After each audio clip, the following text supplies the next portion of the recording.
കർത്താവായ യേശുക്രിസ്തുവിൻ്റെ വലിയ നാമത്തിൽ കടന്നു വന്നിരിക്കുന്ന എല്ലാ പ്രിയപ്പെട്ടവർക്കും എൻ്റെ വന്ദനങ്ങളെ അറിയിക്കട്ടെ. തുടർന്നുള്ളായിരിക്കുന്ന ചില ആഴ്ചകളെ നമ്മുടെ പഠനത്തിനായിട്ട് നമ്മൾ മത്തായിയുടെ സുവിശേഷം 13-ാം അധ്യായത്തിലോട്ട് കടന്നു പോവുകയാണ്. ഈ 13-ാം അധ്യായം സുവിശേഷങ്ങളിലെ ഏറ്റവും സുപ്രധാനമായിട്ടുള്ള ഒരു അധ്യായമാണ്. സുവിശേഷീകരണത്തിൻ്റെ വാതായനം തുറക്കപ്പെടുന്ന ഒരു അധ്യായമായിട്ടാണ് മത്തായിയുടെ സുവിശേഷം 13-ാം അധ്യായത്തെ നമുക്ക് മനസ്സിലാക്കുവാൻ കഴിയുന്നത്. യേശുവിനെ യഹൂദ വംശം പരസ്യമായിട്ട് തിരസ്കരിച്ച സമയം മുതൽ പരസ്യമായി സ്വീകരിക്കുന്ന സമയം വരെയുള്ള ആ കാലയളവിലെ സംഭവങ്ങളുടെ ഒരു സംക്ഷിപ്തമായിട്ടുള്ള ഒരു ചിത്രമാണ്, ഒരു വിവരണമാണ് നമുക്ക് ഈ അധ്യായത്തിൽ കാണുവാൻ കഴിയുന്നത്. ഈ അധ്യായത്തിലേക്ക് നാം കടന്നു വരുമ്പോൾ ഇവിടെ കർത്താവ് 7 ഉപമകൾ പറയുന്നതായിട്ട് കാണുവാൻ കഴിയുന്നു. ഒന്നാമത്തേത് ഒരാൾ വിതയ്ക്കുവാനായിട്ട് പുറപ്പെടുന്നു. രണ്ടാമത്തത് ഗോതമ്പും കളയും അതിനെപ്പറ്റി പറയുന്ന ഉപമ. മൂന്നാമത്തെ കടുമണിയുടെ ഉപമ. നാലാമത് പുളിച്ച മാവിൻ്റെ ഉപമ. അഞ്ചാമതായിട്ട് വയലിൽ ഒളിപ്പിച്ച നിധിയെപ്പറ്റിയുള്ള ഉപമ. ആറാമതായിട്ട് വിലയേറിയ മുത്തിനെപ്പറ്റി പറയുന്ന ഉപമ. ഏഴാമതായിട്ട് കടലിൽ ഇടുന്ന വല. ഇങ്ങനെ 7 ഉപമകളാണ് നമുക്ക് ഈ അധ്യായത്തിൽ കാണുവാൻ കഴിയുന്നത്. അതിൽ ഒന്നാമത്തെ ഉപമയെപ്പറ്റിയാണ് നമ്മൾ ഇന്ന് രാത്രി ചിന്തിക്കുവാൻ വേണ്ടി കടന്നു പോകുന്നത്. അത് 13-ാം അധ്യായം 1 മുതൽ 23 വരെയുള്ള ഭാഗത്താണ് അത് വിവരിച്ചിരിക്കുന്നത്. അതുതന്നെ നമുക്ക് മർക്കോസിൻ്റെ സുവിശേഷം 4-ാം അധ്യായം 1 മുതൽ 20 വരെയും, ലൂക്കോസിൻ്റെ സുവിശേഷം 8-ാം അധ്യായം 4 മുതൽ 15 വരെയുള്ള ഭാഗത്ത് നമുക്ക് ഒന്നാമത്തെ ഉപമയെപ്പറ്റി കാണുവാൻ കഴിയും. ഇവിടെ പറയുന്ന 7 ഉപമകളിൽ 4 ഉപമകൾ കർത്താവ് പുരുഷാരത്തോട് പറയുന്ന ഉപമകളാണ്. രണ്ടാമത്തെ 3 ഉപമകൾ ശിഷ്യന്മാരോടായിട്ട് പറയുന്ന ഉപമകളാണ്. ദൈവരാജ്യത്തിൻ്റെ ഒരു വിവരണമാണ് ഈ വാക്യഭാഗങ്ങൾ നമുക്ക് കാണുവാൻ കഴിയുന്നത്. ഈ 7 ഉപമകളിൽ 2 ഉപമകളുടെ വിശദീകരണവും കർത്താവ് നൽകുന്നതായിട്ട് നമുക്ക് കാണുവാൻ കഴിയുന്നുണ്ട്. ഒന്നാമത്തെ ഉപമ എന്ന് പറയുമ്പോൾ ഒരാൾ വിതയ്ക്കുവാനായിട്ട് പുറപ്പെട്ടു. ഇതിൻ്റെ പശ്ചാത്തലം എന്ന് പറയുന്നത് 12-ാം അധ്യായത്തിലേക്ക് മത്തായിയുടെ സുവിശേഷം 12-ാം അധ്യായത്തിലും കടന്നു ചെല്ലുമ്പോൾ നമുക്കവിടെ കാണുവാൻ കഴിയുന്നത് കുരുടനും ഊമനും ഭൂതഗ്രസ്തനുമായ ഒരു മനുഷ്യനെ കർത്താവ് സൗഖ്യമാക്കുന്നതായിട്ട് കാണുന്നുണ്ട്. ആ മനുഷ്യനെ സൗഖ്യമാക്കിയ ശേഷം യേശു അവിടെ നിന്ന് പുറപ്പെട്ട് ഗലീല കടൽത്തീരത്ത് വരികയാണ്. ആ ഗലീല കടൽത്തീരത്ത് യേശു ആയിരിക്കുമ്പോൾ ധാരാളം പുരുഷന്മാർ യേശുവിൻ്റെ അടുക്കിലോട്ട് കടന്നു വരികയാണ്. അങ്ങനെ പുരുഷാരം തിങ്ങി തിരക്കുമ്പോൾ യേശു ഒരു പടകിൽ കയറി ഇരിക്കുകയാണ്. പുരുഷാരമെല്ലാം കടലിൻ്റെ കരയിലായിട്ട് ഇങ്ങനെ നിൽക്കുകയാണ്.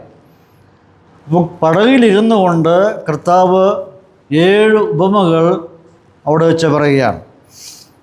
ഒന്നാമത്തെ ഉപമ, ഒരു മനുഷ്യൻ വിത്ത് വിതയ്ക്കുവാനായിട്ട് പുറപ്പെട്ടു. ഈ ഒന്നാമത്തെ ഉപമയിൽ ചില മർമ്മങ്ങൾ, ആത്മീയ യാഥാർത്ഥ്യങ്ങൾ നമുക്ക് ഗ്രഹിക്കുവാൻ കഴിയും. വളരെ ലളിതമാണ്, എല്ലാവർക്കും വായിക്കുമ്പോൾ മനസ്സിലാക്കാവുന്ന വിഷയമാണ്. ദൈവരാജ്യം എപ്രകാരമൊക്കെ ആയിരിക്കും എന്ന് കർത്താവ് ഈ ഒന്നാമത്തെ ഉപമയിൽ പറയുന്നുണ്ട്. 13-ാം അധ്യായം 1 മുതൽ 9 വരെയുള്ള ഭാഗത്ത് ഉപമയും 18-ാം വാക്യം മുതൽ 23 വരെയുള്ള ഭാഗത്ത് ആ ഉപമയുടെ വിശദീകരണമാണ് കർത്താവ് നൽകുന്നത്.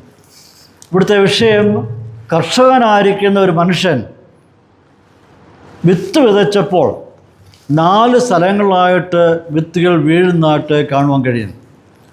ഒന്നാമതായിട്ട് ചിലത് വഴിയേരിയെ വീഴുന്നു. ഈ വഴിയേരിയ എന്ന് പറയുമ്പോൾ സാധാരണ കാണുന്ന ഇങ്ങനെയുള്ള വഴികളല്ല, മറിച്ച് നടപ്പാതയാണ്. ഇരു സൈഡിലും വയലുകളാണ്. വയലിൻ്റെ നടുക്കുള്ളായിരിക്കും നടപ്പാത, അഥവാ പണ്ടൊക്കെ നമ്മൾ വരമ്പെന്നൊക്കെ പറയുന്ന മാതിരി നടപ്പാതയാണ് ഉദ്ദേശിച്ചിരിക്കുന്നത്. സാധാരണഗതിയിൽ എല്ലാ മനുഷ്യരും വിത്ത് വിതറാനുള്ളത് വയൽ ഉഴുന്നു മറിച്ചിട്ട് വയലിലായിരിക്കും വിത്ത് വിതറാനുള്ളത്. എന്നാൽ ഈ മനുഷ്യൻ എന്തുകൊണ്ടാണ് ഈ നടപ്പാതയിൽ വഴിയരിയിൽ വിതച്ചത്?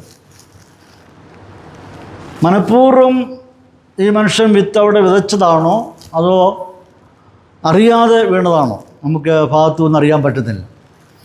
എന്നാൽ 3 സുവിശേഷങ്ങൾ നമുക്ക് കാണുവാൻ കഴിയുന്നത് ചിലത് വഴിയരികെ വീണു എന്നാണ്. അപ്പോൾ അവിടെ കൊണ്ട് നമുക്ക് മനസ്സിലാക്കാൻ കഴിയുന്നത് മനഃപൂർവ്വം വിതയ്ക്കാനായിട്ട് സാധ്യതയില്ല, എങ്ങനെയോ അവിടെ വീണതായിരിക്കാം, അങ്ങനെ ആയിരിക്കാം ഉള്ള സാധ്യത. ഇങ്ങനെ നടപ്പാതയിൽ വീണതായ വിത്തുകൾ എന്ത് സംഭവിക്കുന്നു? അപ്പോൾ പറവകളുടെ കണ്ണിൽ പെടുന്നു, പറവകൾ അത് വന്ന് കൊത്തി തിന്നുന്നു, വിത്തുകളെല്ലാം പക്ഷികളെ കൊണ്ടുപോകുന്നതായിട്ട് നമുക്കവിടെ കാണും. ഇനി ഈ ഉപമയുടെ വിശദീകരണം കർത്താവ് നൽകുന്നുണ്ട്. അത് 18 മുതലുള്ള വാക്യങ്ങളാണ്. അവിടെ ചില കാണുവാൻ കഴിയുന്ന കർത്താവ് തന്നെ അതിൻ്റെ വിശദീകരണം നൽകുന്നുണ്ട്. വിത്ത് എന്ന് പറയുന്നത് ദൈവവചനമാണ്. വയൽ എന്ന് പറയുന്നത് ലോകം അല്ലെങ്കിൽ മനുഷ്യൻ്റെ ഹൃദയം. വിതയ്ക്കുന്നവർ അവിടെ വിതയ്ക്കുന്നവൻ അത് കർത്താവായിരിക്കുന്ന യേശു ക്രിസ്തു. പക്ഷികൾ എന്ന് പറയുന്നത് സാത്താൻ അല്ലെങ്കിൽ പിശാച്. അവിടെ ആ ഭാഗത്ത് കർത്താവ് അവിടെ പറയുന്നുണ്ട്. പാലസ്തീൻ പ്രദേശങ്ങളിൽ ആ പശ്ചാത്തലത്തിൽ നിന്നുകൊണ്ടാണ് കർത്താവ് ഇത് പറയുന്നത്. പാലസ്തീൻ്റെ പ്രദേശങ്ങളിൽ 2 രീതികളിലാണ് കർഷകർ വിത്ത് വിതയ്ക്കുന്നത്. ഒന്ന്, അവർ കൊട്ടയിൽ വിത്ത് കൊണ്ടുപോയിട്ട് കൈ കൊണ്ട് വാരി വിതറുന്നു. 2, കഴുതയുടെ പുറത്ത് ചാക്ക് ഇരു സൈഡിലായിട്ട് ഇങ്ങനെ തൂക്കിയിട്ട ശേഷം ചാക്കിൻ്റെ 2 മൂലയിലും കിഴുത്തയിടുന്നു. കഴുത ഇങ്ങനെ നടന്നു പോകുന്നു. ഈ കിഴുത്തയിൽ കൂടി വിത്തുകൾ ഇങ്ങനെ വയലിൽ കൂടെ വീണു പോകുന്നു. അപ്പോൾ ഏത് രീതിയിലാണ് ഈ നടപ്പാതയിൽ വിത്ത് വീണത് എന്ന് നമുക്ക് അറിഞ്ഞുകൂടാ. ഒരു പക്ഷെങ്കിൽ ഈ മനുഷ്യൻ വിത്ത് വയലിൽ കൂടി വിതറി പോകുമ്പോൾ ശക്തമായ കാറ്റടിച്ചപ്പോൾ അല്ലെങ്കിൽ വിതച്ചുകൊണ്ടിരിക്കുമ്പോൾ കാറ്റടിച്ച് വിത്തുകൾ ഇങ്ങനെ വഴിയരിയിൽ വീണതാകാൻ സാധ്യതയുണ്ട്. അതല്ലെങ്കിൽ കഴുതയുമായിട്ട് പോകുന്ന സന്ദർഭങ്ങളിൽ അവിടെ വീണതായിരിക്കാം. അങ്ങനെയാണ് അതിനുള്ള സാധ്യതകൾ അവിടെ കാണാൻ കഴിയുന്നത്. എന്നാൽ ഈ വീണ സ്ഥലത്തിൻ്റെ പ്രത്യേകത, മനുഷ്യർ നടന്ന് ധാരാളം ചവിട്ടി നടന്നതുകൊണ്ട് ഈ നടപ്പാത കട്ടിയുള്ള സ്ഥലമായി തീർന്നു. അവിടെ ഭൂമി തറച്ചു കിടക്കുന്നതുകൊണ്ട് ഈ വിത്തുകളുടെ വേരിറങ്ങുവാനായിട്ട് പറ്റുന്നില്ല, തടസ്സമായി നിൽക്കുക. ഇവിടെ കാണുവാൻ കഴിയുന്ന ഒരു ആത്മീയ യാഥാർത്ഥ്യം കർത്താവ് സ്ഥാപിക്കുന്ന വിഷയം എന്ന് പറയുന്നത് മനുഷ്യ ഹൃദയങ്ങളിൽ കഠിനപ്പെട്ടിരിക്കുകയാണ്. ആ കഠിനപ്പെട്ടിരിക്കുന്ന മനുഷ്യർക്ക് സുവിശേഷം അവർ കേൾക്കുന്നുണ്ട്, പക്ഷേ അവരുടെ ഹൃദയങ്ങൾ കഠിനപ്പെട്ടിരിക്കുന്നതുകൊണ്ട് ഇവർക്ക് വചനം സ്വീകരിക്കുവാനായിട്ട് പറ്റുന്നില്ല. ഇവർക്ക് വചനം വേണ്ട, ഉൾക്കൊള്ളുവാനായിട്ട് പറ്റുന്നില്ല. കാരണം അവരുടെ മനസ്സുകൾ കഠിനപ്പെട്ടിരിക്കുക. ആ കഠിനപ്പെട്ടിരിക്കുന്ന ഹൃദയത്തിൽ അത് വചനം കടന്നു ചെല്ലുവാനായിട്ട് പറ്റുന്നില്ല. അത്രമാത്രം കാഠിന്യം നിറഞ്ഞതാണ് അവിടെ ഹൃദയങ്ങൾ എന്ന് പറയുന്നത്.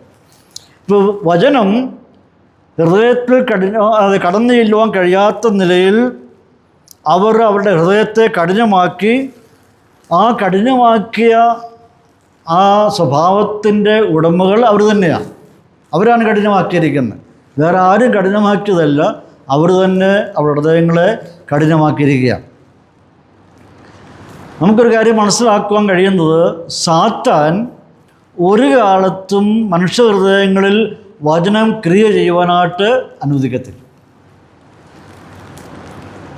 പരീശന്മാരുടെ ഹൃദയവും ഇതുപോലെ തറച്ച മണ്ണ് പോലെയായിരുന്നു. അവർക്കൊരിക്കലും കർത്താവ് പറയുന്നത് സ്വീകരിക്കുവാനോ ഉൾക്കൊള്ളുവാനോ കഴിയുന്നില്ല. കാരണം അത്രമാത്രം കാഠിന്യം നിറഞ്ഞായിരുന്നു പരീശന്മാരുടെ ഹൃദയം എന്ന് പറയുന്നത്.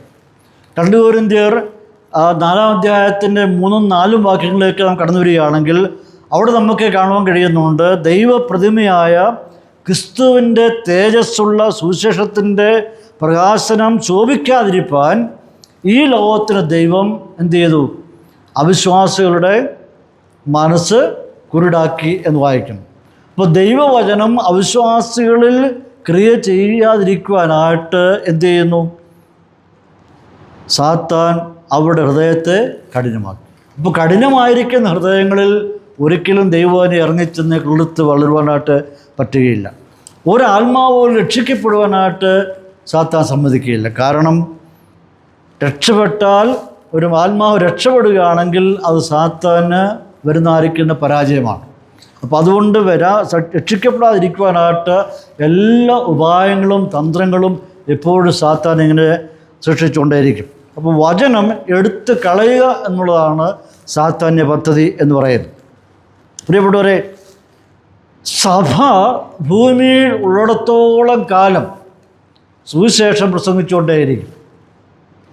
ഏത് ശക്തികൾ എഴുന്നേറ്റാലും, എത്രമാത്രം പ്രബലമായ ശക്തികൾ ലോകത്തിൽ എഴുന്നേറ്റ് വന്നാലും സുവിശേഷം ലോകത്തിൽ പ്രചരിച്ചുകൊണ്ടേയിരിക്കും. അതിന് യാതൊരു മാറ്റം ഉണ്ടാവുകയില്ല. ലോകത്തിലെ വൻ ശക്തി ഉന്നതന്മാരൊക്കെ ഈ സുവിശേഷത്തെ തടസ്സപ്പെടുത്തുവാനായിട്ട് മുമ്പോട്ട് വന്നിട്ടുണ്ട്. അവരെല്ലാം അവരുടെ പദ്ധതികളൊക്കെ കെട്ടടങ്ങിയിട്ടുള്ളതല്ലാതെ സുവിശേഷം ഇന്നും ലോകത്തിൽ പ്രചരിച്ചുകൊണ്ടേയിരിക്കുകയാണ്. കാരണം അപ്പോസ്തലനായ പൗലോസ് പറയുന്ന റോമാലേഖനം 1:16 പറയുന്നത് അത് രക്ഷയ്ക്കായി എന്താണ്? ദൈവശക്തി. സുവിശേഷത്തെ കുറിച്ച് എനിക്ക് ലജ്ജയില്ല, വിശ്വസിക്കുന്ന ഏവനും, ആദ്യ യഹൂദനും പിന്നെ യവനും അത് രക്ഷയ്ക്കായി ദൈവശക്തിയാകും. അപ്പോൾ ദൈവത്തിൻ്റെ വചനം, സുവിശേഷം ഒരു മനുഷ്യൻ്റെ രക്ഷയ്ക്കായിട്ടുള്ള ദൈവശക്തിയാണെന്നുണ്ടെങ്കിൽ ഈ ശക്തിയെ തടസ്സപ്പെടുത്തുവാനായിട്ട് ആർക്കും പറ്റുകയില്ല എന്നുള്ളതാണ്. പക്ഷേ സാത്താന് പറ്റുന്നത് വചനം കേൾക്കാതിരിക്കുവാനായിട്ട് ഹൃദയങ്ങളെ കഠിനപ്പെടുത്താം എന്നുള്ളതാണ്.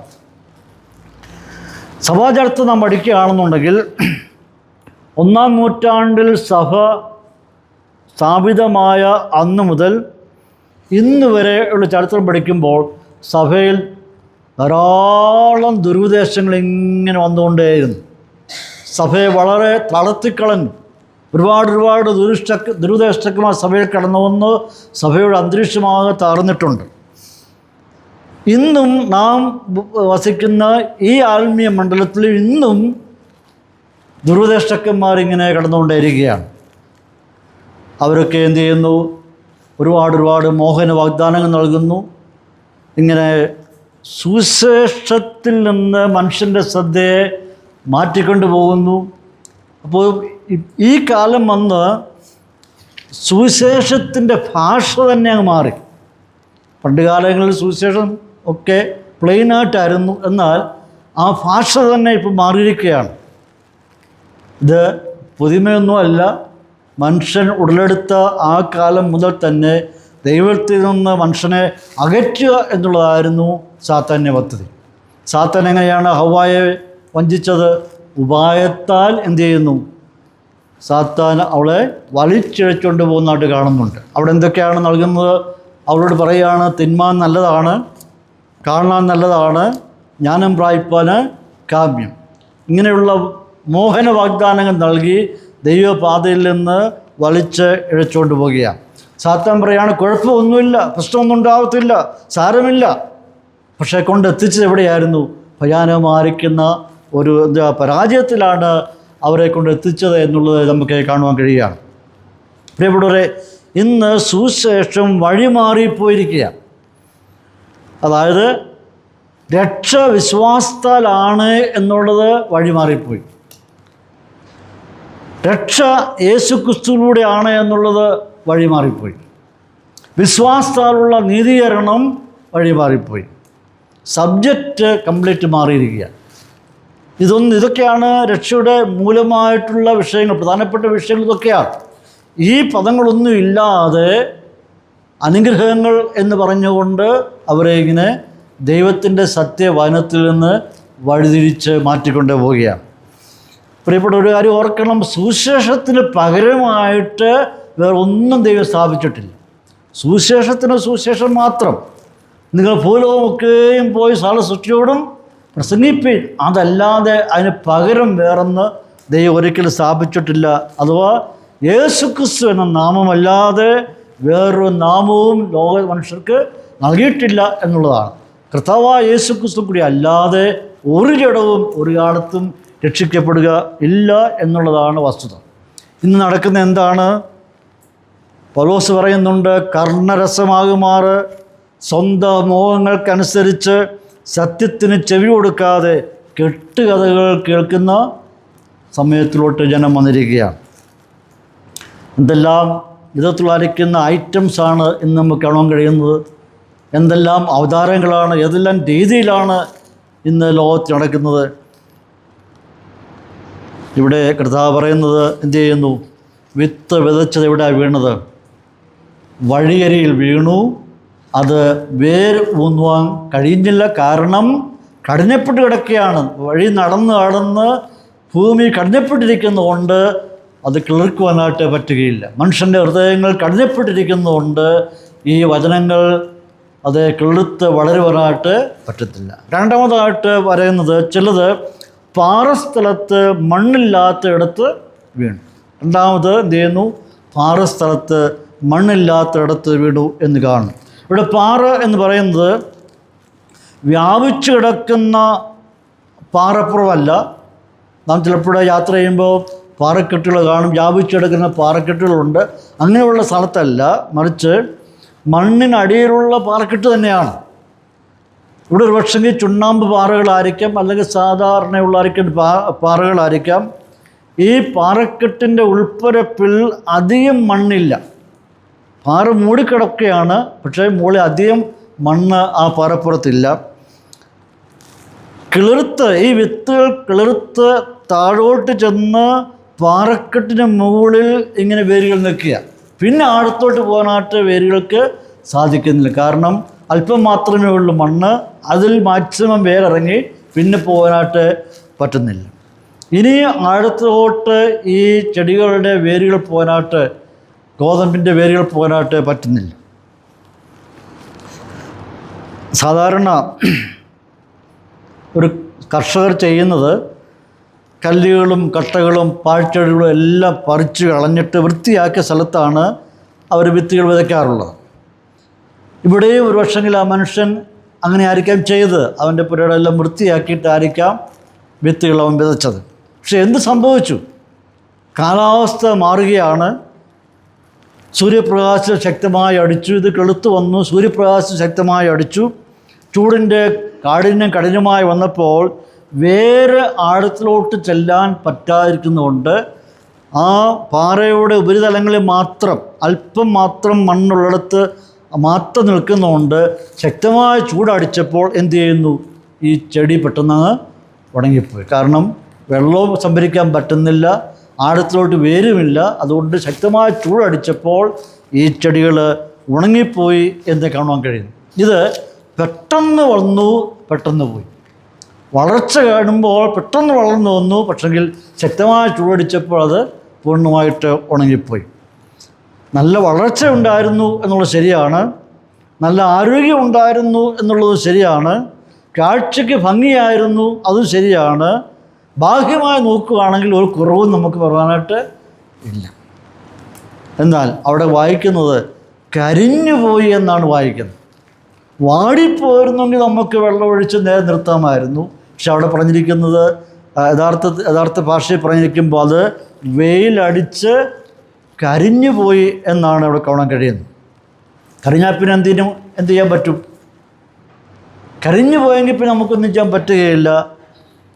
തല ഉയർത്തി നിന്നിരുന്നത്, ഒരിക്കൽ തലയുയർത്തി പച്ച പിടിച്ച് പുഷ്ടി പിടിച്ച് നിന്നിരുന്നായിരിക്കുന്ന ഈ ചെടി ശക്തമായ സൂര്യപ്രകാശം അടിച്ചപ്പോൾ അത് കരിഞ്ഞുപോയി എന്ന് കാണുവാൻ കഴിയുന്നു. എത്രയോ ദാരുണമായിട്ടുള്ള ഒരു അനുഭവമാണ്. ഉണങ്ങിക്കിടക്കുക. നമുക്ക് ഇതിൻ്റെ വിശദീകരണത്തിലോട്ടൊന്ന് കിടക്കാം. 20-ാമത്തെ വാക്യത്തിൽ കർത്താവോട് പറയുന്നത്, പാറപ്പുറത്ത് വിതയ്ക്കപ്പെട്ടതോ ഒരുത്തൻ വചനം കേട്ടിട്ട് ഉടനെ സന്തോഷത്തോടെ കൈക്കൊള്ളുന്നതാകുന്നു എങ്കിലും വേരില്ലാതിരിക്കയാൽ അവൻ ക്ഷണികനത്രേ.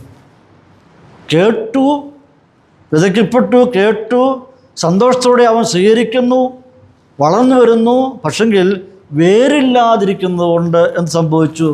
അതിൻ്റെ ആയുസ് ക്ഷണീയമായിരുന്നു എന്ന് കാണാൻ കഴിയാണ്.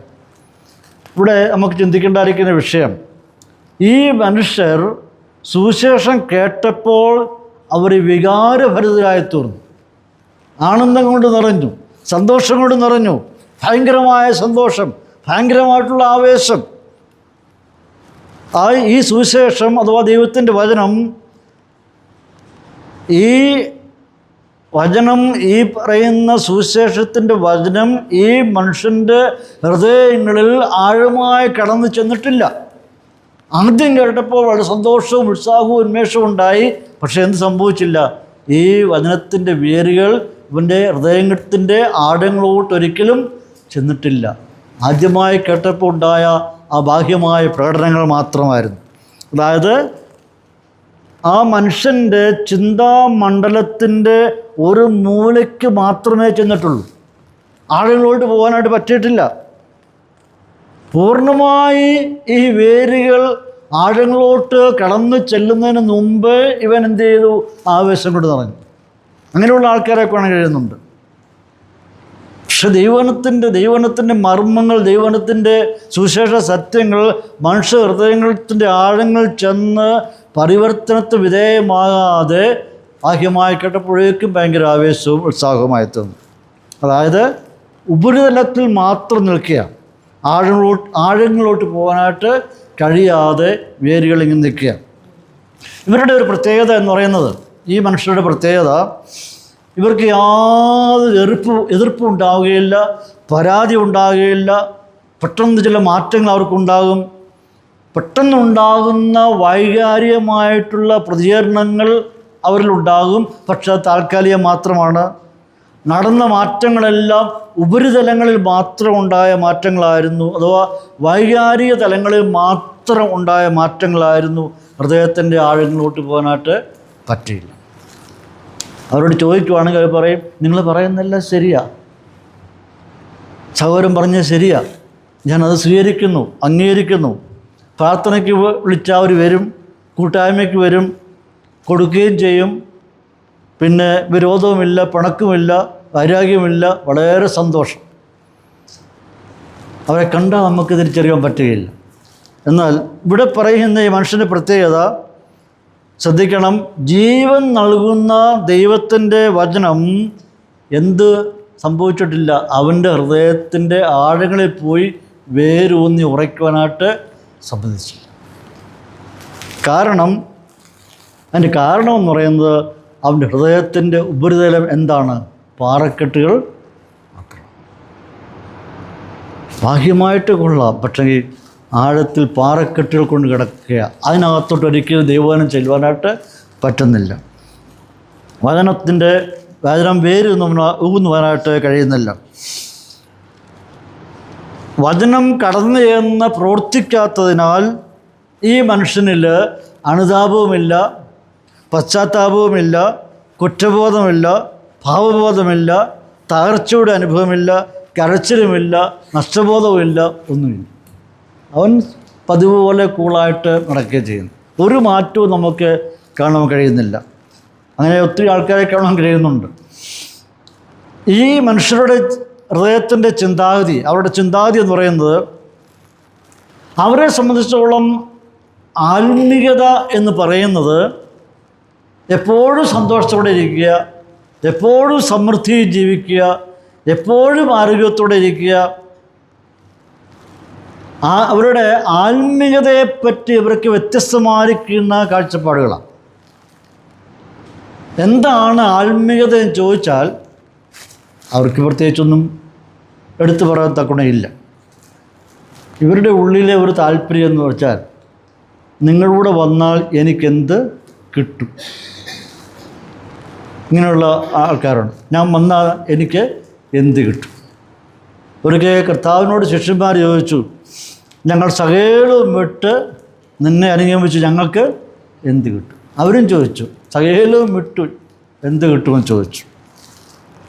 21-ാമത്തെ വാക്യത്തിലേക്ക് കടന്നു വരുമ്പോൾ കാണുന്നുണ്ട്, അവരുടെ അവസ്ഥയെപ്പറ്റി പറയുന്നുണ്ട്. കർത്താവ് തന്നെ പറയുകയാണ്, ഞെരുക്കമോ ഉപദ്രവമോ നേരിട്ടാൽ അവൻ ക്ഷണത്തിൽ ഇടറിപ്പോകും. അപ്പോൾ അവരുടെ പ്രത്യേകത എന്താണ്? ഞാൻ പറയുന്നതല്ല, കർത്താവ് പറയുകയാണ്, ഇവർക്ക് ഞെരുക്കമോ ഉപദ്രവമോ നേരിട്ടാൽ എന്ത് ചെയ്യുന്നു? ക്ഷണത്തിൽ അവർ ഇടറിപ്പോകും. അപ്പോൾ ചിന്തിച്ചു കഴിയുമ്പോൾ ഇതൊന്നും ലോകത്തുള്ളായിരിക്കുന്ന ബുദ്ധിമുട്ടുകൾ, പ്രതിസന്ധികളെ ഒന്നും താങ്ങുവാനായിട്ട് അവർക്ക് പറ്റത്തില്ല. എപ്പോഴും ആനന്ദത്തോടെ, എപ്പോഴും സുഖത്തോടെ, എപ്പോഴും സമൃദ്ധിയിൽ, ഐശ്വര്യത്തിൽ ജീവിക്കുക, പ്രതാപത്തിൽ ജീവിക്കുക എന്നുള്ളതാണ്. പ്രിയപ്പെട്ടവരെ, ഇന്ന് രാത്രി ഇവിടെ ഇരിക്കുന്ന നമ്മുടെ ഓരോരുത്തരുടെ ജീവിത അനുഭവങ്ങളിലേക്ക് ഇറങ്ങി ചെല്ലുമ്പോൾ എത്രയോ ഉപദ്രവങ്ങൾ, എത്രയോ കഷ്ടതകൾ, എത്രയോ പ്രയാസങ്ങൾ, പ്രതിസന്ധിയിൽ കൂടിയാണ് നാം കടന്നു വരുന്നത്, ഇല്ലേ? ഓരോരുത്തരുടെയും ജീവിത അനുഭവങ്ങളാണ്. എത്രയെത്ര പ്രതിസന്ധി കൂടിയാണ് കടന്നു വരുന്നത്.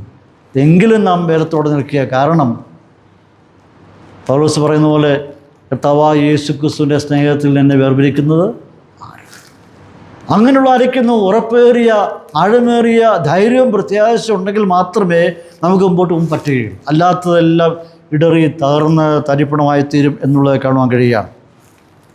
ആത്മീയ ജീവിതത്തിൻ്റെ പരിവരുത്ത യാഥാർത്ഥ്യങ്ങളിലേക്ക് ഇറങ്ങിച്ചെല്ലുമ്പോൾ എന്ത് ചെയ്യുന്നു?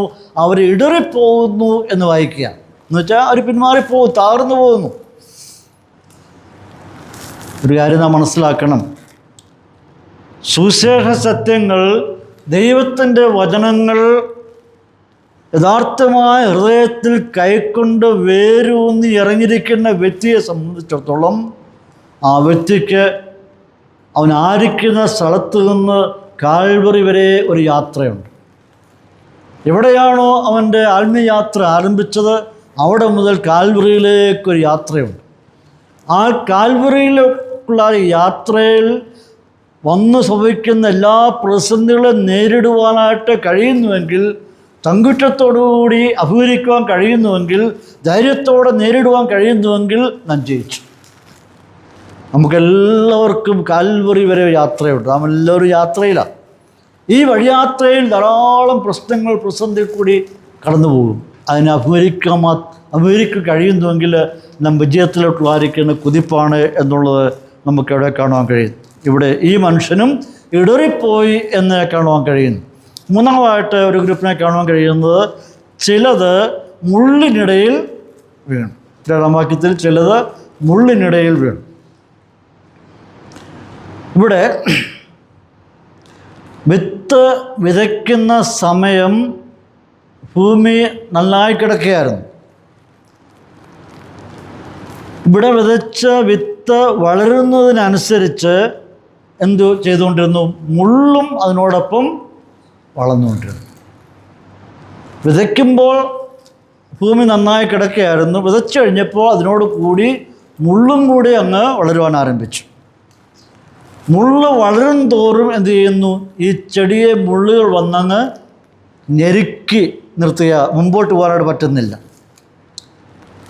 ഈ രണ്ടിനും എല്ലാ ആനുകൂല്യങ്ങളും കിട്ടുന്നുണ്ട്. മഴയുണ്ട്, വളമുണ്ട്, എല്ലാം ഉണ്ട്. പക്ഷെങ്കിൽ ഈ മുള്ളുകൾ ശരിക്കും വളർന്ന് ഈ ചെടിയെ മുമ്പോട്ട് വളരുവാൻ സമ്മതിക്കാതെ ഞെരുക്കിക്കളഞ്ഞു.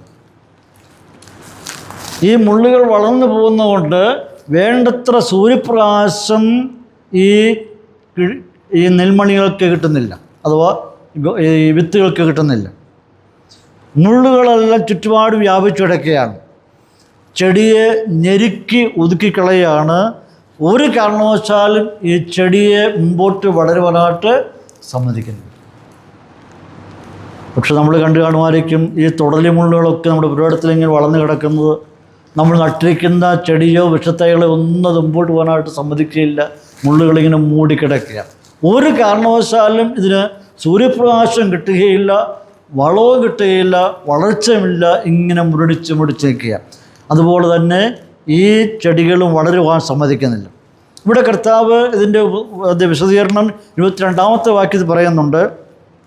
അവിടെ വായിക്കുന്ന പ്രകാരമാണ്, മുള്ളിനിടയിൽ വിതയ്ക്കപ്പെട്ടതോ ഒരുത്തൻ വചനം കേൾക്കുന്നു, എങ്കിലും ഈ ലോകത്തിൻ്റെ ചിന്തയും ധനത്തിൻ്റെ വഞ്ചനയും വചനത്തെ ഞെരുക്കിയിട്ട് എന്തായി തീർന്നു? നിഷ്ഫലമായി തീരുന്നതാകുന്നു. അപ്പോൾ വിതയ്ക്കപ്പെട്ടായിരിക്കുന്ന വചനത്തെ ഞെരുക്കിക്കളഞ്ഞു, ഒതുക്കിക്കളയുന്നു എന്ന് കാണുകയാണ്. ഇവിടെ പറയുന്ന ഈ മനുഷ്യനും വചനം കേട്ടു, സുവിശേഷം നന്നായി കേട്ടു. ഉപരിപ്ലവമായിട്ട് ചില തീരുമാനങ്ങൾ ഈ മനുഷ്യനും കൈക്കൊണ്ടു. പക്ഷേ ഇപ്പോഴും എന്താ സംഭവിക്കുന്നത്? ഇപ്പോഴും അവൻ്റെ മനസ്സിൽ ലോകത്തോടും ലൗകികമായതിനോടുള്ളായിരിക്കുന്ന ആ താല്പര്യം, ലൗകിക ചിന്തകളിൽ അവൻ മുഴുകി നിൽക്കുക. ഉരിപ്പുളമായിട്ട് ബാഹ്യമായിട്ട് ചില തീരുമാനങ്ങൾ എടുത്തിട്ടുണ്ട്, പക്ഷെ അപ്പോൾ തന്നെ മാറ്റങ്ങൾ സംഭവിച്ചിട്ടില്ല. ഇപ്പോഴും ലൗകികമായ ജീവിതത്തിന് അടിമയായി നിൽക്കുക. ആ ലൗകിക ഇമ്പങ്ങളിൽ നിന്ന് അവന് രക്ഷപ്പെടുവാനായിട്ട് കഴിയുന്നില്ല. വചനം അനുശാസിക്കുന്ന നിലയിൽ ഉപദേശത്തിനനുസരിച്ച് മുമ്പോട്ട് പോകാനായിട്ട് അവന് അത് പരിശ്രമിക്കുവാൻ പറ്റുന്നില്ല, കഴിയുന്നില്ല എന്നുള്ളതാണ് വസ്തുത. ഇപ്പോഴും ധനത്തിൻ്റെ മോഹവും ചിന്തയും കൊണ്ടവനെ ഇങ്ങനെ മതിച്ചിരിക്കുക. അപ്പോൾ അവൻ്റെ ജീവിതത്തിലെ പ്രധാനപ്പെട്ട ഉദ്ദേശം ദൈവഭക്തനായിട്ട് ജീവിക്കാൻ ആഗ്രഹമുണ്ട്, പക്ഷെങ്കിൽ ധനത്തോടായിരിക്കുന്ന മോഹം, അതിനോടായിരിക്കുന്ന അമിതമായിട്ടുള്ള ആഗ്രഹം, ലോക ഇമ്പങ്ങൾ, സമ്പത്ത്, സ്ഥാനമാനം, മഹിമ, ഇതെല്ലാമാണ് അവന് പ്രസക്തി എന്ന് പറയുന്നത്. അതുകൊണ്ട് പൂർണ്ണമായിട്ടൊന്ന് പുറത്തു വരാനായിട്ട് പറ്റുന്നില്ല. അപ്പോൾ ഇവിടെ പറയുന്നത് കേട്ട വചനങ്ങൾ എങ്ങനെയായി തീർന്നു? നിഷ്ഫലമായി തീർന്നു, പ്രയോജനപ്പെടുന്നില്ല. കേട്ടു, പക്ഷെങ്കിൽ അവൻ്റെ ചിന്ത എപ്പോഴും ലൗകിക കാര്യങ്ങളായിരിക്കുന്നുണ്ട്, വചനങ്ങൾ നിഷ്ഫലമായി തീർന്നു എന്ന് വായിക്കുകയാണ്. അപ്പോൾ ഇവനെ മതിക്കുന്ന വിഷയം ലോകത്തിൽ സമ്പത്ത് നേടുക എന്നുള്ളതാണ്. തിമോഥെയോസിനോട് പൗലോസ് പറയുന്നുണ്ട്, ദ്രവ്യാഗ്രഹം സകലവിധ ദോഷങ്ങൾക്കും മൂലമല്ല. അത് ചിലർ കാംക്ഷിച്ചിട്ട് വിശ്വാസം വിട്ടകന്ന് ബഹുദുഃഖങ്ങൾക്ക് അധീനരായി തീർന്നിരിക്കുന്നു. അപ്പോൾ ഉണ്ടായിരുന്ന ആ ഭക്തിയും വിശ്വാസവും വെടിഞ്ഞിട്ട് ധനത്തിൻ്റെ പുറകെ പോയി തൽഫലമായി എന്ത് സംഭവിച്ചു? ബഹുദുഃഖങ്ങൾക്ക് കാരണമായി തീർന്നിരിക്കുന്നു എന്ന് പറയുകയാണ്. അപ്പോൾ ഇവൻ്റെ വിശ്വാസം ശരിയായ വിശ്വാസമായിരുന്നുവെങ്കിൽ തീർച്ചയായിട്ടും കാലക്രമേണ ലോക ഇമ്പങ്ങളോട് അത് ഘട്ടം ഘട്ടമായി അവൻ മാറുമായിരുന്നു. മനുഷ്യ ജീവിതത്തിൽ സംഭവിക്കുന്ന മാറ്റങ്ങൾ ഒറ്റയടിക്ക് സംഭവിക്കുകയില്ല എന്നുള്ളത് ഓർത്തുകൊള്ളാണ്. ആരുടെയും ജീവിതത്തിൽ അവന് ജീവിതത്തിൽ ഉണ്ടായിക്കൊണ്ടിരുന്ന പഴയ സ്വഭാവങ്ങൾക്ക് ഒറ്റയടിക്ക് മാറ്റം വരികയില്ല. മാറ്റങ്ങൾ ഓരോ ദിവസവും കഴിയും തോറുമാണ്, മാറിക്കൊണ്ടേയിരിക്കുക. അപ്പോൾ ആരിൽ ഒരിക്കൽ മാറ്റം പെട്ടെന്നുണ്ടാവുകയില്ല. അതിനെ കേട്ടനുസരിച്ച് ഇങ്ങനെ ഘട്ടം ഘട്ടമായി രൂപാന്തരം സംഭവിച്ച് ഒരു പൂർണ്ണതയിലോട്ടാണ് പോകുന്നത്. എന്നാൽ ഇവിടെ എന്ത് സംഭവിക്കുന്നു? ഒരു യഥാർത്ഥമായി ഒരുവൻ രക്ഷിക്കപ്പെട്ടു, ദൈവവചന ഹൃദയത്തിൽ ക്രിയ ചെയ്തു, ദൈവമകനായി തീർന്നുവെങ്കിൽ അവൻ ഘട്ടം ഘട്ടമായിട്ട് ലോക ഇമ്പങ്ങളോട് വിട പറഞ്ഞിരിക്കും. ദൈവം ആഗ്രഹിക്കുന്ന ഒരു ടേൺ എടുക്കുക എന്നുള്ളതാണ്. മുമ്പോട്ട് നമ്മൾ പോയിക്കൊണ്ടിരിക്കുകയാണ്, പെട്ടെന്നൊരു ടേൺ എടുക്കുക എന്നുള്ളതാണ് മാനസാന്തരം എന്ന് പറയുന്നത്. പിന്നീട് ഉണ്ടാകുന്ന ധാരാളം ചേഞ്ചസ് ഉണ്ട്. ഓരോ ദിവസവും നാം വളരും തോറും, മുമ്പോട്ട് പോകും തോറും മാറ്റങ്ങൾ കൂടിയാണ് കടന്നു പോകുന്നത്. ഇന്നലത്തെ ആളല്ല നാം ഇന്ന്. ഒത്തിരി വായിക്കും തോറും കേൾക്കും തോറും നമ്മുടെ ജീവിതത്തിൽ മാറ്റങ്ങൾ വന്നുകൊണ്ടേയിരിക്കുക. കർത്താവിന് മഹത്വം ഉണ്ടാകട്ടെ. പക്ഷെ ഇവിടെ സംഭവിക്കുന്നത്, ഈ മനുഷ്യൻ വളരുന്നതിനനുസരിച്ച് എന്നും വളർന്നുകൊണ്ടിരിക്കുന്നു, മുള്ളും വളരണം. അപ്പോൾ ഒരേ സമയത്ത് ഈ മനുഷ്യൻ വളരുന്നതനുസരിച്ച് മുള്ളും വളർന്നുകൊണ്ടിരിക്കുകയാണ്. അത് അവനെ മുമ്പോട്ട് വിടുന്നില്ല. ഒതുക്കി അമർത്തി നിർത്തിയിരിക്കുക, മുമ്പോട്ട് പോകാനായിട്ട് പറ്റുക. കാരണം അവൻ്റെ ശ്രദ്ധ വേറെ തലങ്ങളിലോട്ട് പോരിക്കുന്നുണ്ട്, അവനെ ഇങ്ങനെ അടിച്ച് അമർത്തി നിൽക്കുക. അപ്പം ഈ ചിന്തകൾ,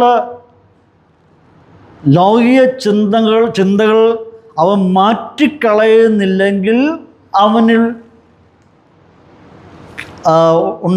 അവൻ കേട്ടായിരിക്കേണ്ട വചനങ്ങൾ നിഷ്ഫലമാണ്. അപ്പം മാറ്റങ്ങൾ വരുത്തേണ്ടത് ആ വ്യക്തി തന്നെയാണ്. ദൈവത്തിൻ്റെ പദ്ധതി എന്ന് പറയുന്നത് സുവിശേഷം അവൻ്റെ ഹൃദയങ്ങളെ കൊണ്ട് എത്തിക്കുക എന്നുള്ളതാണ്. പരിശുദ്ധാത്മാവ് അവനെ ദൈവത്തിൻ്റെ വചനത്തിൽ നിന്നും അവൻ്റെ പാപത്തെപ്പറ്റി ബോധ്യം വരുത്തുന്നു. പക്ഷേ മാറ്റങ്ങൾക്ക് വിധേയനാകേണ്ടത് ആ വ്യക്തിയാണ്. ആ വ്യക്തി മാറ്റങ്ങൾക്ക് വിധേയനാണ്. അതിനെ ശ്രദ്ധിക്കാതെ ഇപ്പോഴും അവൻ ലോക ഇമ്പങ്ങളിലോട്ട് പോകുന്നുവെങ്കിൽ മുള്ള അവനെ ഒതുക്കുന്ന പോലെ ഒതുങ്ങിപ്പോവുകയാണ്. വളരുവാനായിട്ട് പറ്റുകയില്ല. അവനിൽ ചെന്നായിരിക്കും ദൈവത്തിൻ്റെ വചനം നിഷ്ഫലമായി തീർന്നിരിക്കുന്നു എന്നവിടെ കാണുവാൻ കഴിയുകയാണ്. അടുത്ത 4-ാമതായിട്ട് കാണുവാൻ കഴിയുന്നത് ചിലത് നല്ല നിലത്ത് വീണു എന്ന് കാണുന്നു. 8-ാം വാക്യത്തിൽ ചിലത് നല്ല നിലത്ത് വീണു എന്ന് പറയുന്നു. 4-ാമതായിട്ട് കർത്താവ് പറയുകയാണ്. ഇവിടെ തീർച്ചയായിട്ടും നമുക്ക് മനസ്സിലാക്കാൻ കഴിയുന്നത് നന്നായിട്ട് കിളച്ചൊരുക്കിയത ഒരു ഭൂമി, വിത്ത് വിതയ്ക്കുവാനായിട്ട് നേരത്തെ പാകപ്പെടുത്തി അയക്കുന്ന ഒരു നല്ല നിലം. എന്തായിരിക്കും മനുഷ്യൻ ചെയ്തത്? അതിൽ കല്ലുകളും കളയും കട്ടകളും എല്ലാം മാറ്റി വെടിപ്പാക്കി വൃത്തിയാക്കി ഇട്ടിരിക്കുക. ആ മണ്ണ് എന്ന് പറയുന്നത് it is soft and loose, വളരെ മാർദ്ദവം നിറഞ്ഞായിരിക്കുന്ന, വളരെ അയഞ്ഞതായിരിക്കുന്ന ഒരു പ്രദേശമാണ്. ഇവിടെ വിത്ത് വിതയ്ക്കുന്നു. ഈ നല്ല നിലത്ത് വിത്ത് വിതച്ച ഫലമായിട്ട് എന്ത് സംഭവിക്കുന്നു? വിത്ത് കിളിർക്കുന്നു, വേര് ആഴങ്ങളോട്ട് ഇറങ്ങിച്ചില്ല. കാരണമുണ്ട്, നല്ല നിലത്താണ് ഈ വിത്ത് എന്ന് വീഴുന്നത്. അപ്പോൾ ലൂസായിട്ടുള്ളതും സോഫ്റ്റായിട്ടുള്ളതായിരിക്കുന്ന മണ്ണായിരുന്നത് കൊണ്ട് ഇതിൻ്റെ വേര് ആഴങ്ങളോട്ട് ചെല്ലുവാനിടയായിട്ടുണ്ട്. അപ്പോൾ എന്ത് സംഭവിക്കുന്നു? ചെടി വളർന്ന് വലുതായി, വളരെ വേഗത്തിൽ വളർന്ന് വലുതായി. ആ ചെടിക്ക് ആവശ്യഘട്ടങ്ങളിൽ ഈർപ്പവും വളവും സൂര്യപ്രകാശവും ആവശ്യത്തിനനുസരിച്ച് ലഭിച്ചുകൊണ്ടേരും. അപ്പോൾ ഈ ചെടിക്ക് വളർച്ചയ്ക്ക് ആവശ്യമായിട്ടുള്ള എല്ലാ ആനുകൂല്യങ്ങളും സമയാസമയങ്ങളിൽ ഇങ്ങനെ ലഭിച്ചുകൊണ്ടേയിരിക്കുക. എന്തെല്ലാം കാലാവസ്ഥയ്ക്കനുസരിച്ച് അതിനാവശ്യമുണ്ടോ അതെല്ലാം ഇങ്ങനെ ലഭിച്ചുകൊണ്ടേയിരിക്കുക. യാതൊരു വിധമായ പ്രതികൂല സാഹചര്യങ്ങളും ഈ ചെടിക്ക് അഭിമുഖീകരിക്കേണ്ടി വന്നിട്ടില്ല. അതിങ്ങനെ അതിൻ്റെ വളർച്ച തടസ്സപ്പെടുത്തിയിട്ടില്ല. അവിടെ വായിക്കുന്നത് അത് സമയമായപ്പോൾ 100, 60, 30 മേനി ഫലം പുറപ്പെടുവിച്ചു എന്നവിടെ കാണുകയാണ്. യേശു ഇവിടെ പറഞ്ഞു വരുമ്പോൾ ഈ ഉപമ പറഞ്ഞ് അവസാനിപ്പിക്കുന്ന പ്രകാരമാണ് മത്തായിയുടെ സുവിശേഷത്തിലും ലൂക്കോസിൻ്റെ സുവിശേഷത്തിലും മർക്കോസിൻ്റെ സുവിശേഷത്തിലും വായിക്കുന്നത്. മത്തായി പറയുന്നത് ചെവിയുള്ളവൻ കേൾക്കട്ടെ. ലൂക്കോസും മർക്കോസും പറയുന്നത് കേൾപ്പാൻ ചെവിയുള്ളവൻ കേൾക്കട്ടെ എന്നാണ്. ആർക്ക് ചെവിയില്ലാത്തത്? എല്ലാ മനുഷ്യർക്കും ചെവിയുണ്ട്. പിന്നെന്താ കർത്താവ് അവിടെ പറഞ്ഞത്? ചെവിയുള്ളവൻ കേൾക്കട്ടെ, കേൾപ്പാൻ ചെവിയുള്ളവൻ കേൾക്കട്ടെ എന്ന് പറഞ്ഞതിൻ്റെ ഉദ്ദേശം എന്താണ്? എല്ലാ മനുഷ്യർക്കും ചെവിയുണ്ട്. അതിൻ്റെ അർത്ഥം എന്ന് പറയുന്നത് if you understand it then understand it. അതായത് നിങ്ങൾക്ക് മനസ്സിലാക്കുവാൻ കഴിയുമെങ്കിൽ നിങ്ങൾ മനസ്സിലാക്കുക. ഞാൻ പറയാനുള്ളത് പറഞ്ഞു, നിങ്ങൾക്ക് മനസ്സിലാക്കുവാൻ കഴിയുന്നുണ്ടെങ്കിൽ നിങ്ങൾ മനസ്സിലാക്കുക എന്നാണ് കേൾപ്പാൻ ചെവിയുള്ളവൻ കേൾക്കട്ടെ എന്ന് പറഞ്ഞു. ഇനി നമുക്ക് അതിൻ്റെ വിശദീകരണത്തിലോട്ട് കിടക്കാം. മർക്കോസിൻ്റെ സുവിശേഷം 4:20 വാക്യത്തിൽ കടന്നു വരുമ്പോൾ അവിടെ വായിക്കുന്നത്, അവിടെ കാണുവാൻ കഴിയുന്നത് നല്ല മണ്ണിൽ വിതയ്ക്കപ്പെട്ടതോ വചനം കേൾക്കുകയും അംഗീകരിക്കുകയും ചെയ്തവർ തന്നെ. നല്ല മണ്ണിൽ വിതയ്ക്കപ്പെട്ടതോ പറയുന്നത് വചനം കേൾക്കുകയും അംഗീകരിക്കുകയും ചെയ്തവർ തന്നെ. ആരൊക്കെയാണ് ദൈവവചനം കേട്ടത്? ആരൊക്കെയാണത് ഉൾക്കൊണ്ടത്? ആരാണത് സ്വീകരിച്ചത്? ആരാണത് അംഗീകരിച്ചത്? അതാണ് നല്ല മണ്ണിൽ വിതച്ചത് എന്ന് അവിടെ പറയുക. ലൂക്കോസ് 8:15 വായിക്കുന്നത് നല്ല മണ്ണിലുള്ളതോ വചനം കേട്ട് ഗുണമുള്ള നല്ല ഹൃദയത്തിൽ സംഗ്രഹിച്ച് ക്ഷമയോടെ ഫലം കൊടുക്കുന്നവർ തന്നെ എന്ന് പറയുകയാണ്. പ്രിയപ്പെട്ടവരെ, നല്ല മണ്ണ് എന്ന് പറയുന്ന ഒരു സത്യവിശ്വാസിയാണ്, യഥാർത്ഥ ഭക്തനെയാണ് നല്ല മണ്ണ് എന്നവിടെ പറയുന്നത്. അവിടെ ഹൃദയങ്ങൾ എന്ന് പറയുന്നത് എപ്പോഴും ഉത്കൃഷ്ടവും സന്തോഷതുല്യവുമായിരിക്കും. അതാണ് നല്ല മണ്ണ് എന്ന് പറയുന്നത്. ഇവർ വചനം കേൾക്കുക മാത്രമല്ല, ഈ ആൾക്കാർ ദൈവത്തിൻ്റെ വചനം കേൾക്കുക മാത്രമല്ല, വചനം അവിടെ ഹൃദയങ്ങളിൽ രൂപാന്തരം വരുവാൻ അവരെന്ത് ചെയ്യുന്നു? അനുവദിച്ചു കൊടുക്കുന്നു. നമ്മെക്കുറിച്ച് ദൈവം ആഗ്രഹിക്കുന്നത് എൻ്റെ ഉള്ളിൽ ദൈവത്തിൻ്റെ വചനം മാറ്റങ്ങൾ വരുത്തണം എന്നുള്ള ആഗ്രഹത്തിൽ നമ്മൾ എന്ത് ചെയ്യണം? ഏൽപ്പിച്ചു കൊടുക്കണം. നാം ആരാധനയ്ക്ക് കടന്നു വരുമ്പോൾ അല്ലെങ്കിൽ മറ്റുള്ള യോഗങ്ങൾ കടന്നു ചെല്ലുമ്പോൾ ഓരോ പ്രാവശ്യം വ്യത്യസ്തമായ ആൾക്കാരെ സംസാരിക്കുന്നത്, ഒരാൾ തന്നെയല്ല, പലരുടെ വചനം നാം കേൾക്കാറുണ്ട്. അപ്പോൾ നമ്മുടെ മനോഭാവം എന്തായിരിക്കണം? ആര് പ്രസംഗിക്കുന്നു എന്നുള്ളതല്ല വിഷയം, ആരാണെന്നത് ശുശ്രൂഷ ചെയ്യുന്നത് എന്നുള്ള വിഷയം. എനിക്ക് എൻ്റെ ആത്മീയ വളർച്ചയ്ക്ക് ആവശ്യമായിട്ടുള്ളത് എനിക്കിന്ന് കിട്ടണം എന്നുള്ളതായിരിക്കുന്ന മനോഭാവത്തിരിക്കണം. ചില ആൾക്കാർക്കൊക്കെ വ്യത്യസ്തമായിരിക്കുന്ന കാഴ്ചപ്പാടുകളാണ്, ഓരോരുത്തരെ പറ്റി വ്യത്യസ്തമായിരിക്കുന്ന നിലപാടുകളുണ്ട്, മുൻവിധികളുണ്ട് ചില ആൾക്കാർക്ക്. അത് പാടില്ല. ദൈവം ഏതൊരു വ്യക്തിയെയും ഉപയോഗിക്കും, ആരെയും ദൈവം ഉപയോഗിക്കും, താണവരെ ഉയർന്നവരെയും ദൈവം ഉപയോഗിക്കും. കർത്താവ് സുവിശേഷങ്ങൾ എഴുതാൻ വേണ്ടി ആരെയാണ് ഉപയോഗിച്ചത്? മുക്കുവന്മാരെയാണ് ദൈവം ഉപയോഗിച്ചത്. ഏത് കാറ്റേറിയപ്പെട്ട വ്യക്തിയെയും ദൈവം ഉപയോഗിക്കും. അപ്പോൾ നാം ദൈവവചനത്തിന് മുമ്പാകെ ഇരിക്കുമ്പോൾ വ്യക്തിക്ക് പ്രസക്തി കൊടുക്കാതെ ദൈവത്തിൻ്റെ വചനം നാം കേൾക്കുക. അത് എന്നിൽ എന്തെല്ലാം മാറ്റങ്ങൾ ഉണ്ടാകണം, നമ്മുടെ പ്രതീക്ഷയ്ക്കനുസരിച്ച് ദൈവത്തിൻ്റെ വചനം സംസാരിക്കുമ്പോൾ അത് നമ്മൾ ഉൾക്കൊള്ളുവാൻ തയ്യാറാകണം. അതിനെ ഖണ്ഡിക്കുകയോ അതിനെ പുറന്തള്ളുകയോ അത് വീടിത മനോഭാവത്തോടെ ഇരിക്കാതെ അത് സ്വീകരിക്കുവാനായിട്ടുള്ള മനോഭാവത്തോടെ ഇരിക്കുന്നുവെങ്കിൽ അതാണ് അത് ഒരുക്കപ്പെട്ടായിരിക്കുന്ന മണ്ണ് എന്ന് കാണാൻ കഴിയുന്നു.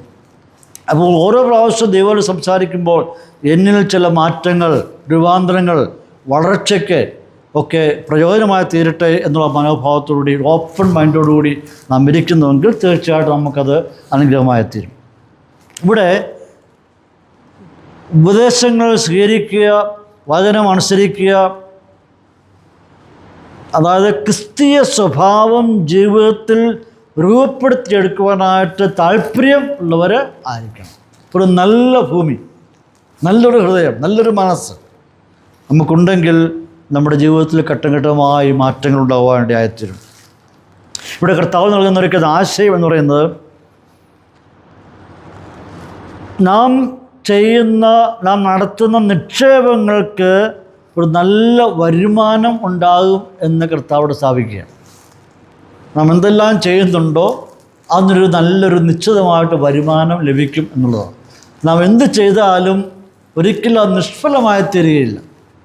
കർത്താവിന് വേണ്ടി എന്ത് ചെയ്താലും, കർത്താവിൻ്റെ വേലയിൽ എന്ത് ചെയ്താലും, മറ്റുള്ളവർക്ക് എന്തെല്ലാം ചെയ്താലും നല്ല ഒരു ശുദ്ധമായിട്ടുള്ള ഒരു ഭൂമിയാണ്, ആ ഭൂമിയുടെ അനുഭവമാണ് നമുക്കുള്ളതെങ്കിൽ നമ്മുടെ അധ്വാനങ്ങൾ ഒരിക്കലും നിഷ്ഫലമായി തീരത്തില്ല എന്ന് പറയുക. അതെങ്ങനെയാണോ സംഭവിക്കുന്നത്? 30, 60, 100 മേനിയായിട്ട് അത് വർദ്ധിക്കും എന്ന് പറയുകയാണ്. അപ്പോൾ കർത്താവോട് സ്ഥാപിക്കുന്ന വിഷയം ഒന്ന് ചിന്തിച്ച് നോക്കിക്കുകയും, എന്താണ് ഈ 30, 60, 100 മേനി എന്ന് പറയുമ്പോൾ?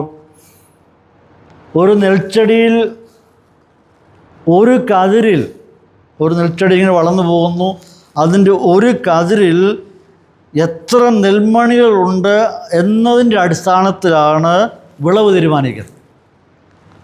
നമ്മൾ കണ്ടങ്ങളിലൊക്കെ ചെന്ന് കഴിയുമ്പോൾ ഒരു കതിരിനകത്ത് എത്ര മണികൾ അതിനകത്തുണ്ടോ അത്രയും മണികളുടെ അടിസ്ഥാനത്തിലാണ് എന്ത് തീരുമാനിക്കുന്നത്? വിളവ് തീരുമാനിക്കുന്നത്. അതായത് ഒരു കതിരിൽ, നെൽക്കതിരിനകത്ത് 30 നെൽമണികളുണ്ടെങ്കിൽ അതിൻ്റെ അർത്ഥം 30 മേനി എന്നാണ്. ഒരു നെൽക്കതിരിൽ 60 നെൽമണികളുണ്ടെങ്കിൽ അതിൻ്റെ അർത്ഥം 60 മേനി എന്നാണ്. ഒരു നെൽക്കതിരിൽ 100 മണികളുണ്ടെങ്കിൽ അതിൻ്റെ അർത്ഥം 100 മേനി എന്നാണ്.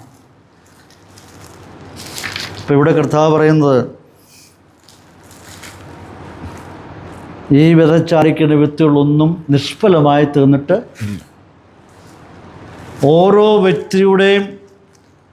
വ്യക്തിയുടെ നിലവാരത്തിനനുസരിച്ച് ഒറ്റ വിത്ത് പോലും നിഷ്ഫലമായി തീർന്നില്ല. അത് വിവിധ തലങ്ങളിൽ ഓരോരുത്തരിലും ഓരോ രീതിയിലാണ് ഇത് പ്രയോജനമായി തീർന്നത്. അപ്പോൾ നാം ചെയ്യുന്നതിനും കൊടുക്കുന്നതിനും പ്രവർത്തിക്കുന്നതിനും ഒരിക്കലും അത് നിഷ്ഫലമായി തീരുകയല്ല. അത് അതിൻ്റെതായിരിക്കും നിലവാരങ്ങളിൽ പ്രതിഫലം ഉണ്ട് എന്നുള്ളത് വളരെ വ്യക്തമായിട്ടുള്ള വിഷയമാണ്. വേറൊരു വ്യക്തി എൻ്റെ കണക്ക് പറഞ്ഞിരിക്കുന്നത് 30 മേനി എന്ന് പറയുന്നത് 3000%. 60 മേനി എന്ന് പറയുന്നത് 6000%, 100 മേനി എന്ന് പറയുന്നത് 10000%. അപ്പോൾ ഒന്നും നിഷ്ഫലമായി തീർന്നിട്ടില്ല. അപ്പോൾ നല്ല നിലത്ത് വീണ വിത്തുകളുടെ ഫലമാണ് ഞാൻ പറഞ്ഞത്. വിത്ത് വിതയ്ക്കാൻ പോയി, അത് നല്ല നിലത്ത് വീണു. അതിൻ്റെ ഫലം, അതിൻ്റെ അന്തിമ ഫലം എങ്ങനെയായി തീർന്നു? ഓരോ ഇടങ്ങളിൽ നിന്നും കിട്ടിയത് ചിലത് 30 മേനിയായി വർദ്ധിച്ചു, ചിലത് 60 മേനിയായി വർദ്ധിച്ചു, ചിലത് 100 മേനിയായി വർദ്ധിച്ചു. പ്രിയപ്പെട്ടവരെ, ഇന്ന് രാത്രികാലം ഒന്ന് സൂക്ഷ്മമായി ചിന്തിച്ച്, ഇത്രയും വർഷങ്ങളായിട്ട് നാം ആത്മീയജീവിതം നയിക്കുന്നു, പ്രാർത്ഥിക്കുന്നുണ്ട്, ആരാധനയിൽ പങ്കെടുക്കുന്നുണ്ട്, ഇടയങ്ങളിൽ പോകാറുണ്ട്, കൂട്ടായ്മകളിൽ പങ്കെടുക്കാറുണ്ട്, കുടുംബ പ്രാർത്ഥനയുണ്ട്, വ്യക്തിപരമായ പ്രാർത്ഥനയുണ്ട്, കൊടുക്കാറുണ്ട്, എല്ലാം തന്നെ സഹകരിക്കാറുണ്ട്. എത്ര അളവിലാണ് നാം കഴിയുന്നത്? നമ്മുടെ ആ മേനി എത്ര നിലയിലാണ് നിൽക്കുന്നതെന്ന് രാത്രികാലം ഒന്ന് സൂക്ഷ്മമായി പരിശോധിക്കണം. എന്തെങ്കിലും നിഷ്ഫലമായി തീർന്നിട്ടുണ്ടോ? നിഷ്ഫലമായി തീരുവാൻ ദൈവം ഒരിക്കലും ആഗ്രഹിക്കുന്നു. നമ്മെ നല്ല നിലത്ത് അവനെ വിതച്ചിരിക്കുന്നത് കൊണ്ട് അവൻ ആഗ്രഹിക്കുന്നത് നമ്മൾക്ക് എത്ര പറ്റും എന്നുള്ളതാണ്. കർത്താവിന് മഹത്വം ഉണ്ടാകട്ടെ. ഇവിടെ വായിക്കുന്നത്, ഈ മനുഷ്യർ ഇവിടെ വിതച്ചപ്പോൾ 30, 60, 100 മേനിയായി ഫലം കൊയ്തു എന്ന് വായിക്കും. അപ്പോൾ ഇതിൻ്റെ സംക്ഷിപ്തം എന്താണ് നമുക്ക് ഈ ഭാഗത്ത് പഠിക്കാൻ പറ്റുന്നത്? ഈ ഉപമയുടെ സാരം എന്താണ്? ഒരു യഥാർത്ഥ വിശ്വാസി എല്ലാ കാലത്തും ഫലം ഉള്ളവനായിരിക്കണം എന്നുള്ളതാണ്. ഏത് സാഹചര്യങ്ങളിലും ഒരു വിശ്വാസിയിൽ ഫലം ഉണ്ടായിരിക്കണം എന്ന് കാണാൻ കഴിയുകയാണ്. ഇന്ന് രാത്രിക്കാലം ഞാൻ പറയട്ടെ, നാം വിതയ്ക്കുന്ന ഒരു സുവിശേഷ വചനങ്ങൾ പോലും ഒരു വ്യക്തിയിൽ ദൈവത്തിൻ്റെ വചനം കടന്നു എന്ന് രൂപാന്തരം വരുത്തിയിട്ടുണ്ടെങ്കിൽ അത് തീർച്ചയായിട്ടും ഒരിക്കൽ അനേകർക്ക് പ്രയോജനമുള്ളതായിത്തീരും. നാം വിചാരിക്കും നാം വിതച്ചിട്ട് പോകുന്നു, അത് പ്രയോജനപ്പെട്ടോ ഇല്ലയോ നമുക്കറിഞ്ഞുകൂടാ. നമ്മുടെ ദൈവദാസന്മാരൊക്കെ ഇങ്ങനെ തെരുവിതിലൊക്കെ ഇത് പ്രസംഗിക്കാറുണ്ട്. നമ്മൾ യാത്ര ചെയ്യുമ്പോൾ കാണാം ധാരാളം വചനങ്ങൾ ഇങ്ങനെ വിളമ്പിക്കൊണ്ടേയിരിക്കുക. അത് പ്രവർത്തിച്ചോ ഇല്ലയോ, പ്രയോജനമായി തീർന്നോ ഇല്ലയോ എന്ന് പ്രസംഗിക്കുന്ന ആളിന് അറിഞ്ഞുകൂടാ. പക്ഷെങ്കിൽ ചില ഹൃദയങ്ങളിൽ ഈ വചനം കടന്നു ചെന്ന് രൂപാന്തരം സംഭവിച്ചിട്ടുണ്ടെങ്കിൽ ഒരിക്കൽ അതിൻ്റെ ഫലം നമുക്ക് അറിയുവാൻ പറ്റും. ഒരിക്കൽ ഏതോ രാജ്യത്ത് ജീവിച്ചിരുന്ന ഒരു മനുഷ്യനെ പറ്റി വായിക്കുകയായി തുറന്നു. അവൻ്റെ പേര് തോമസ് എന്നാണ് അദ്ദേഹത്തിൻ്റെ പേര്. പ്രായം ചെന്നപ്പോഴത്തെ ഏകനായി മാത്രം ഭവനത്തിൽ പാർക്കുക, സഹായിപ്പിന് ആരുമില്ല. പ്രായം ചെന്നു, വളരെ ക്ഷണിതനായിരുന്നു. എന്നാൽ നല്ലൊരു തികഞ്ഞ ഭക്തനായി ജീവിച്ച ഒരു മനുഷ്യനായിരുന്നു. അദ്ദേഹത്തിൻ്റെ ചെറുപ്രായങ്ങളിൽ ധാരാളം ഇടങ്ങളിൽ പോയി സുവിശേഷ വചനങ്ങൾ പ്രസംഗിക്കുകയും സുവിശേഷ വചനങ്ങൾ വിതരണം ചെയ്യുകയും ചെയ്തു. എന്നാൽ പ്രായമായപ്പോൾ ഏകനായിട്ട് ഭവനത്തിരിക്കുക. പെട്ടെന്ന് അദ്ദേഹം ലോകത്തിൽ നിന്ന് മാറ്റപ്പെട്ടു. അങ്ങനെ മാറ്റപ്പെട്ട് കഴിഞ്ഞപ്പോൾ ഈ മനുഷ്യൻ്റെ ഭൗതിക ശരീരം കാണുവാനായിട്ട് HL ഗീ എന്ന് പറയുന്ന മനുഷ്യനവിടെ കിടന്നു ചെന്നു. അവർ നമ്മൾ ലിസ്റ്റ് ചെയ്തന്മാരായിരുന്നു. അവസാനമായിട്ട് അന്ത്യയാത്ര പറയുവാനായിട്ട് ഈ മനുഷ്യൻ, ആ തോമസ് എന്ന് പറയുന്ന മനുഷ്യനെ കാണുവാൻ ചെന്നു. ആ തോമസ് എന്ന് പറയുന്ന മനുഷ്യൻ്റെ ഭൗതിക ശരീരം അദ്ദേഹത്തിൻ്റെ വീട്ടിൽ നിന്നും എടുത്തുകൊണ്ട് സെമിത്തേരിയിലോട്ട് കയറുമ്പോൾ സെമിത്തേരിയുടെ വാതിക്കൽ ഒരു പട്ടാള വേഷം ധരിച്ചുകൊണ്ട് മനുഷ്യനവിടെ നിൽക്കുകയാണ്. ചെറിയ മഴയുള്ളതുകൊണ്ട് ഓവർകോട്ടിരിക്കുന്നതുകൊണ്ട് ആ പട്ടാള ഉദ്യോഗസ്ഥൻ്റെ റാങ്ക് ആരാണെന്ന് തിരിച്ചറിയാൻ കഴിയാതെ ഓവർകോട്ട് മൂടിക്കിടക്കുക. ബോഡി മാർട്ട് ചെന്നു, ഡെഡ് ബോഡി അവിടെ എല്ലാ ശുശ്രൂഷയും ചെയ്ത് ഇറക്കി വെച്ചപ്പോൾ ഈ പട്ടാള ഓഫീസർ നേരെ ആൾക്കൂട്ടത്തിൻ്റെ ഇടയിൽ കൂടെ വന്നു വെച്ച് ആ മണ്ണിടുന്നതിന് മുമ്പായിട്ട് തന്നെ അവിടെ മിലിറ്ററിയുടെ അരിക്കുന്ന രീതിയിൽ വലിയൊരു സല്യൂട്ട് കൊടുക്കുകയായിരുന്നു. അതിനുശേഷം മണ്ണിട്ടു. എല്ലാവരും തിരിച്ചു പോകുമ്പോൾ ഈ HL ഗീ എന്ന മനുഷ്യൻ ഈ പട്ടാള ഉദ്യോഗസ്ഥൻ്റെ കൂടെ നടന്നു വരുമ്പോൾ അദ്ദേഹം ചോദിച്ചു, സാർ ആരാണെന്ന് ചോദിച്ചു. ഉടനെ ആ പട്ടാള മേധാവി പറഞ്ഞു, ഞാൻ കൊച്ചു കുഞ്ഞായിരിക്കുമ്പോൾ മുതൽ പള്ളിയിൽ പോകുമായിരുന്നു. എൻ്റെ സൺഡേ സ്കൂൾ അധ്യാപകനാണ്. ഇവിടെ പറഞ്ഞിരിക്കുന്നത്. എനിക്ക് അവസാനമായിട്ട് അദ്ദേഹത്തിന് കൊടുക്കാൻ പറ്റുന്ന വലിയ സല്യൂട്ട് മാത്രമാണ്. എന്നെ ഞാനാക്കി തീർത്തത്, എന്നെ ഒരു ആത്മീയ മനുഷ്യനാക്കി തീർത്തിരിക്കുന്നത്, ഈ യൂണിഫോമിനകത്ത് നിന്നുകൊണ്ട് ആത്മീയ മൂല്യങ്ങളെ മുറുകെ പിടിച്ചുകൊണ്ട് മുമ്പോട്ട് പോകാനായിട്ട് ഇന്നും എനിക്ക് പ്രചോദനമായി നിൽക്കുന്നത് ഈ തോമസ് പറയുന്ന മനുഷ്യനാണ്. അദ്ദേഹത്തിന് സല്യൂട്ട് മാത്രമേ എനിക്ക് കൊടുക്കാനായിട്ട് പറ്റുകയുള്ളൂ എന്ന് പറഞ്ഞു. അങ്ങനെ ഇരിക്കുമ്പോൾ അദ്ദേഹത്തിൻ്റെ കാറ്റടിച്ച് ഓവർകോട്ട് സല്യൂട്ട് മാറിയപ്പോൾ ബ്രിഗേഡിയറിൻ്റെ സൈനാണ് ഒടിക്കുക. ഒരു സ്റ്റാർ അദ്ദേഹത്തിൻ്റെ ഷോൾഡറിൽ കാണാൻ പറ്റും. അത്രയ്ക്ക് വലിയ പട്ടാള മേധാവിയായ മനുഷ്യനായിരുന്നു. അദ്ദേഹം പറഞ്ഞത് ഈ തോമസിൻ്റെ സൺഡേ സ്കൂൾ അല്ലെ വചനങ്ങളാണ് എന്നെ രൂപാന്തരപ്പെടുത്തിയത്. പ്രിയപ്പെട്ടവരെ, നാം വിതയ്ക്കുന്ന വചനങ്ങൾ എങ്ങനെ ക്രിയ ചെയ്യുന്നു എന്നൊക്കെ അറിഞ്ഞുകൂടാ, എപ്രകാരം ആയിത്തീരും എന്നറിഞ്ഞുകൂടാ. ഒരു വർഷമെങ്കിലകത്ത് 30% ആയിരിക്കാം, 30 ആയിരിക്കാം, അല്ലെങ്കിൽ 60 ആയിരിക്കാം, അല്ലെങ്കിൽ 100 ആയിരിക്കാം. എന്നാൽ ഒരു കാര്യം ദൈവമക്കൾ ഓർക്കണം, നാം വിതയ്ക്കുന്ന വിത്തുകൾ ഒരിക്കലും നിഷ്ഫലമായി തീരുകയില്ല. കർത്താവിൻ്റെ സമയമാകുമ്പോൾ അത് കിളിർത്ത് വളർന്ന് ഒരു പക്ഷെങ്കിൽ 30, 60, 100 മേനിയായി കൊയ്യുവാനായിട്ട് ആയിത്തീരും. കർത്താവിന് മാത്രം ഉണ്ടാകട്ടെ. നമ്മെ ഏൽപ്പിച്ചിരിക്കുന്ന ശുശ്രൂഷകൾ ചെയ്യുവാൻ കർത്താവ് നമ്മെ എല്ലാവരെയും സഹായിക്കട്ടെ എന്ന് ഓർപ്പിച്ചുകൊണ്ട് ഞാൻ എൻ്റെ വാക്കുകൾ അവസാനിപ്പിക്കുന്നു. കർത്താവിൻ്റെ നാമം വാഴ്ത്തപ്പെടട്ടെ.